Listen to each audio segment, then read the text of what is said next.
Okay, Rose, and today we're going to be talking about belonging again, section 27. In 26, we talked about how the choices that people make regarding their marriage affects everyone else's marriages. That the choices that people make on what job they're going to do or what lifestyle they're going to have impacts everyone else's. The choices aren't made in a vacuum.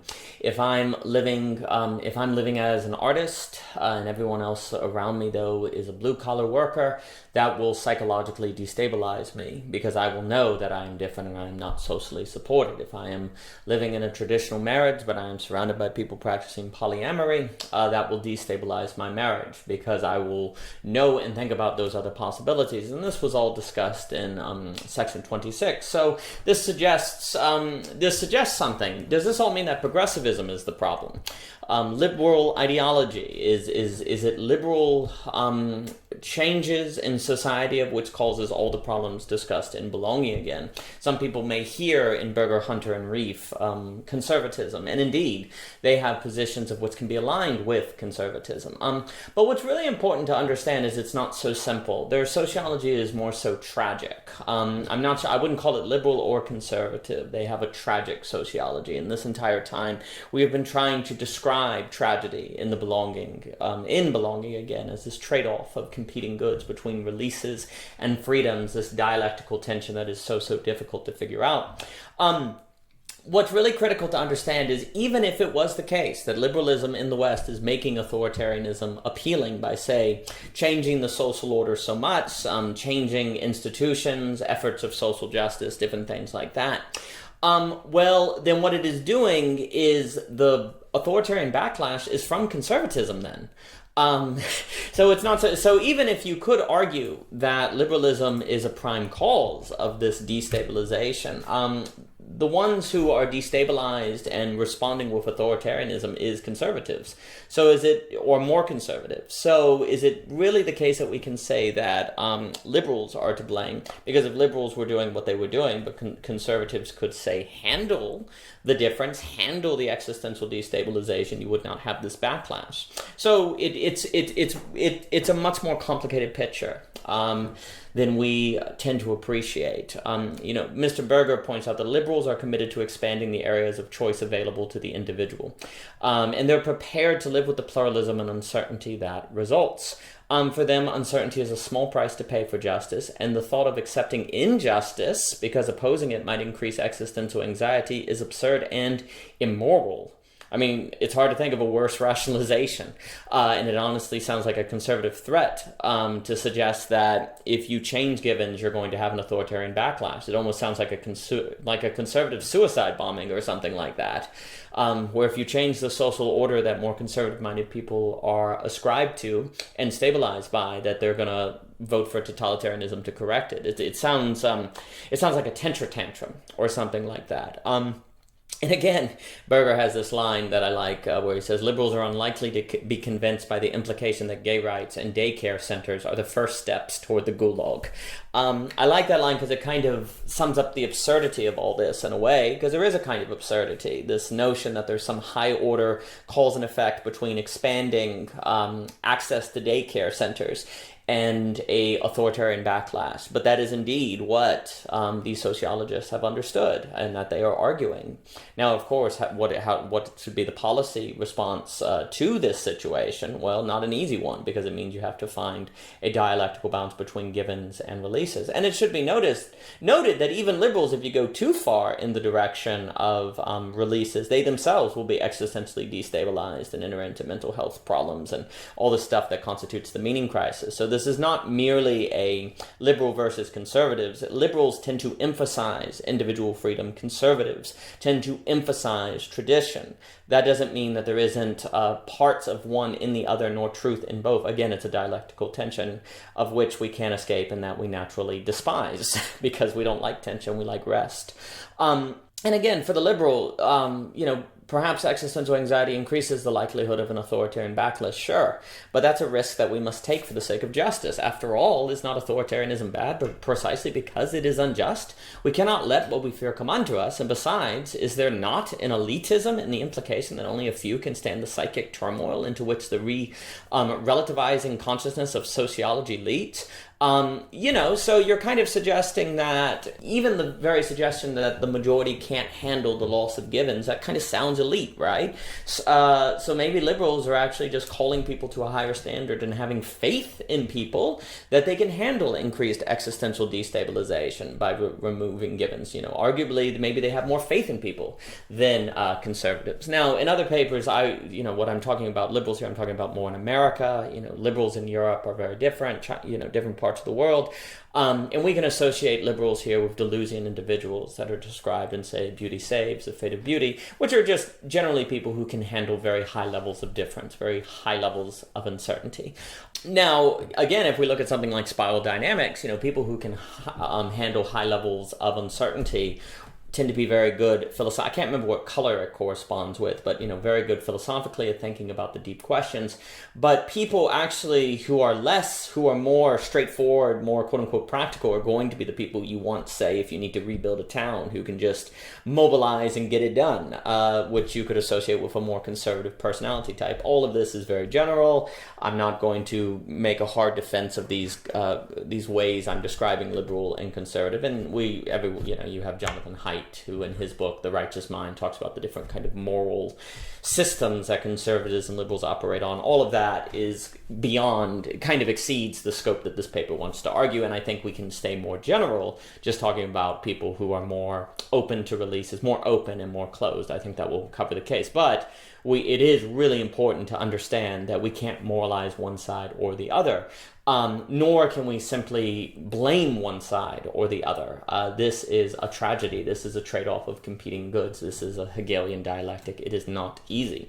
Arguably conservatives should just learn empathy and understand people different from themselves and not give in to the temptations to escape from freedom. I greatly sympathize with the liberal vision, and I think we should be disappointed with conservatives who cannot handle difference.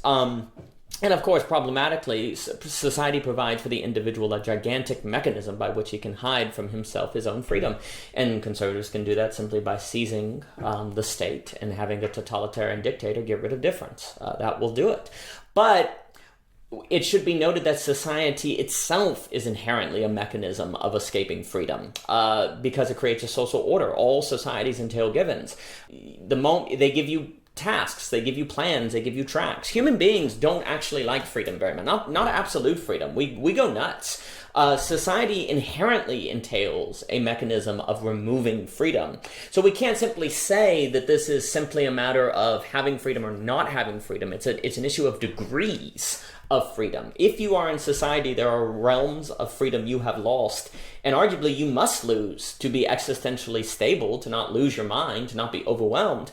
And so we can't simply say that freedom is good, freedom is bad. It depends on degrees. Well, if we're talking degrees, then there's a debate, and if there's a debate, there is a dialectic and there's a tension, and here we are. And then the question becomes, how do we maintain that tension, and who decides the right balance? Maybe nobody can, which would suggest why history is prone to repeat, why you tend to have these cycles of rising civilizations that eventually fall, revolution, violence, and then they excel these stages of civilization in history. Maybe all of this suggests why that cycle is so inescapable. Berger's going to talk about role theory. And we can summarize that by saying, in a sociological perspective, identity is socially bestowed, socially sustained, and socially transformed. We are all a collection of roles and characters shifting between situations as sustained, justified, and upheld by our societies. As long as people play their roles as provided for in social scripts, the social play can proceed as planned. If the play breaks down, so do identities. And though freedom increases, so too does existential anxiety. Being part of a play, every institutional structure must depend on deception, and all existence in society carries with it an element of bad faith. So this is very tragic. Society gives us roles, society gives us identities. Without a social order, if you were literally just in the wilderness by yourself, it would be incredibly difficult to know who you were and what you are in a manner that did not simply reduce you to an animal. This would be very difficult. And so society provides roles. Of course, though, in providing those roles can be oppressive. But without those roles, there's no direction. It's all very difficult. But if indeed societies have this... society, here's the other kind of key to this. Identity only works if you believe in it. And social roles only work if you believe they're grounded in something ontological, that Mr. Berger is going to say, that they're not merely roles, but that they're true, that they're deep. But by definition, if they're socially bestowed, there's a sense in which they can't be deep. They can't be grounded in something beyond the social order. And yet the social order only works if you believe that the truths grounding the social order are greater, bigger, deeper than the social order. And that's what he means when he says there's an element of deception and bad faith in every social order. So this is crazy. This is a really crazy situation that society has to somehow maintain to keep going. And it's not easy. And like the very act of thinking about this seems to make it unsolvable. It seems to have to stay in the realm of non-rationality, to use that Benjamin Fontaine language that we use. The moment you try to rationalize or to rationally understand the terms by which society operates, it's nuts. It doesn't work. And this does, I think, speak to the thinkers of the counter-enlightenment, Hardman, those different people, who warn that tradition, and Isaiah Berlin talks about that the tradition by which a society operates has to kind of stay in this deep, deep darkness that no one ever tries to reach down and pull up, because the moment you do, it falls apart and the social order is gone because it cannot be rationally justified. It's this crazy dialectical situation that can't be frozen, per se, into a systematic understanding, because the very systematic understanding erases it, effaces it. But of course, some sort of tradition kept in a deep darkness, like Mr. Berlin discusses when he describes the counter-enlightenment, could be a source of oppression and oppress minorities, and almost by definition it has to. So are we suggesting that in the name of maintaining society we should maintain injustice? Well, that would be what's suggested here. And how horrible is that? How easy for the majority, someone who's a member of the majority, to talk about, because they benefit from this deep darkness and tradition because they more align with it. How easy for that person who's part of the majority to discuss. And yet it could all be the case. Something that is said from a place of privilege is not necessarily false, even if it benefits the privileged. But what kind of moral monsters would we be to accept that, to let that get by? Well, we can't. So our very impulse for morality almost must necessarily make us oppose this structuring of society that we are describing, that if we succeed at overcoming, will end the social order that helps direct our freedom and make our freedom manageable, of which will existentially overwhelm us and drive us nuts. So what are we to do about that? Well, maybe, this is where liberals are like, well, the only answer would be to become Delusion individuals, to rise up and become people who can handle high levels of uncertainty and unknowing and conflict of mind situations. Because this all is a kind of conflict of mind situation where epistemic responsibility would drive us to reach down into the deep darkness, pull out that tradition or non-rational truth by which society organizes it, and to put it to a rational examination. But it is impossible to put it to a rational examination without destroying it. You can't refine it. It's either whole or gone. The effort of refining it takes away the givenness, and then it's no longer given. And once it's no longer given, then the social order no longer feels to be grounded in something ontological. It now feels arbitrary, and then it loses its power. And once it loses its power, then you get all the existential anxiety and insanity that comes in. So this is very tough. This is very tough, and this would suggest where liberals are saying, well, we all have to become Delusion individuals, might be correct, or we need to head into some tribal situation, something more federalist where people break off. But that seems like it would return you to the age of war, because great unification between nation states has arguably reduced the likelihood of conflict. Maybe it hasn't. Maybe all it's done is increase the likelihood that if conflict occurs, it's apocalyptic. I think that's a debate that Dr. Pinker and Nassim Taleb have. But the point is that increased interconnectability may reduce conflict, and Keynes at the end of the general theory talks about that, perpetual peace, with the references, I think, with Immanuel Kant. So the point is, it's like either everyone has to become Delusion individuals, or become increasingly, dare I say, federalist or tribal. But, when people are tribes, they can oppress the people in their tribes, and then there's no overarching system to stop it. And that arguably is what caused the American Civil War. There, people use states' rights for the sake of oppressing minority. And so you needed a stronger central government to stop that. And that can get you into how, the Constitution was a radical centralizing system from the Articles of Confederation because there was too much anarchy with the Articles of Confederation. There was not enough overlap. So maybe we do need to all be Delusion individuals. And then if we follow what I recently spoke with Dr. Last on the technological singularity, then we are radically heading in a direction inescapably of radical increases in connectability. So that would seem to take away the more conservative federalist option that is breaking apart into smaller nation states or something like that, or smaller collectives where people can ascribe to their own individual givens and find a dialectical balance with releases in that smaller system.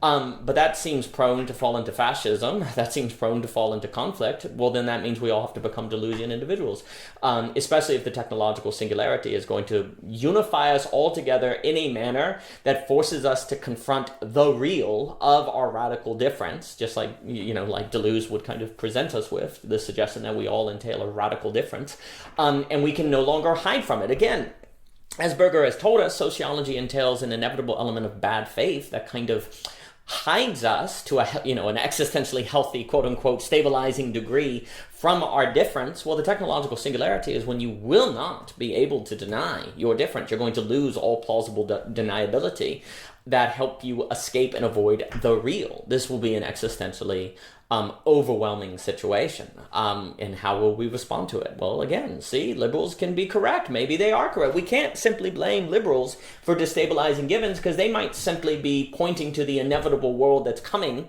where givens are gone entirely. And the solution would be for everyone to become more Delusion individuals, which I think we can also associate with the Nietzsche overman. The fate of beauty is also going to talk about the role of beauty in all this and conditionalism and so on and so forth. But the main point I just want to stress is we cannot simply say liberals or conservatives are to blame. There's an easy framing of this where conservatives simply are not existentially trained enough to handle reality. And that's not, and all liberals are doing is deconstructing givens for very good reason to increase justice, of which the deconstruction of that given simply reveals to conservatives their lack of existential stability. It's not causing the, in a sense, they were always fragile. They were always existentially fragile, and all the loss of givens does is unveil that. It's not that liberals are doing something to conservatives. Liberals are just unveiling the essential difference of reality that makes conservatives experience it, and then that just makes conservatives realize that they never did the work to get ready for that uncertainty, and then they lash out against liberals as if liberals caused reality to entail essential difference, radical freedom, and all of these existential realities. Again, I stress, in the name of justice, liberals have removed givens. In the removal of the givens has unveiled the radical existential difficulty of reality, not created the radical existential tension of reality. And conservatives have not, if we're just using these generalities, and conservatives in facing that real, in facing the real, their existential fragility has been unveiled. So should that existential fragility really be catered to, especially if it's going to preserve injustices caused by givens? Well, this is the great tension, because then you could just say, well, it's crazy, but if it's practically inevitable that conservatives are going to react that way and turn to authoritarianism, then the efforts of liberals to increase justice will ultimately create injustice, because there will be more totalitarianism and more force that oppresses people. So then you can talk about it's not technically inevitable that the removal of givens must lead to authoritarianism, but it's practically inevitable because of how it's just simply probable that the majority of conservatives will not be able to handle radical levels of difference. So you can talk about pragmatics here, but then, that makes it sound like pragmatism is used in service of preserving injustice. That pragmatism and morality exist in a radical conflict. So what is to be done? And I think this will ultimately bring us to a disturbing dilemma. For more by O.G. Rose, please visit ogrose.com for the entire Belonging Again series. You can find the YouTube playlist or the list on Medium, and thank you so much for your time.